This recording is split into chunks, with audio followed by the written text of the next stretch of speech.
जर पाहिलं तर अक्षय कडिले हे आघाडीवरती आहेत. सुरुवातीच्या कलानुसार पोस्ट मतमोजणीमध्ये सुद्धा अक्षय कडिले हे आघाडीवरती होते आणि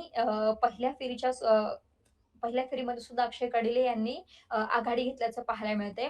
खरं तर राहुरीमध्ये निकाल येण्याआधीच एका बॅनरनं लक्ष वेधल्याचं पाहायला मिळते. पुण्यामध्ये अक्षय कडिले यांच्या विजयाचे बॅनर लागलेले आहेत. भाजपा पदाधिकाऱ्यांनी हे बॅनर लावल्याचं पाहायला मिळते. मित्र आमदार झाल्याबद्दल हार्दिक अभिनंदन अशा मजकूर असलेला हा बॅनर आहे. आपण स्क्रीनवरती पाहू शकतो. राहुरी आणि बारामतीची पोटनिवडणुकीची मतमोजणी सुरू आहे, परंतु त्या निकाला लागण्याआधीच अक्षय कडिले यांचे पुण्यात विजयाचे बॅनर जे आहे ते लागल्याचं पाहायला मिळते.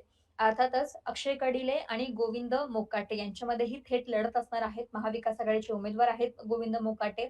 खरं तर शरद पवार यांच्या राष्ट्रवादीकडून 2 एबी फॉर्म जे आहेत ते राहुलसाठी दिले गेले होते. एक म्हणजे प्राजक्त तनपुरेंसाठी आणि दुसरं म्हणजे गोविंद मोकाटे यांच्यासाठी. कारण की शरद पवारांना कुठेतरी किंवा राष्ट्रवादी काँग्रेस यांना वाटलं असावं, की प्राजक्त तनपुरे हे गेल्या काही दिवसांपासून पक्षाशी जास्त कनेक्टिव्ह नव्हते. त्याच्यामुळे कुठेतरी एक बॅकअप प्लॅन राष्ट्रवादी काँग्रेसनं तयार ठेवला होता आणि त्यातूनच गोविंद मोकाटे यांनाही एबी फॉर्म जो आहे तो दिला गेला होता. आणि अर्थातच जो संशय होता किंवा जी धाकधूक होती ती खरी ठरली आणि प्राजक्त तनपुरे यांनी निवडणुकीतून माघार घेतली आणि गोविंद मोकाटे यांची उमेदवारी जी आहे ती फायनल झाली. त्यामुळे गोविंद मोकाटे आणि अक्षय कडिले यांच्यामध्ये ही थेट लढत होती. परंतु या लढतीमध्ये आता कुठेतरी अ, अक्षय कडिले जे आहे ते आघाडी घेताना पाहायला मिळतायत. शिकूया AI ची क्रांती.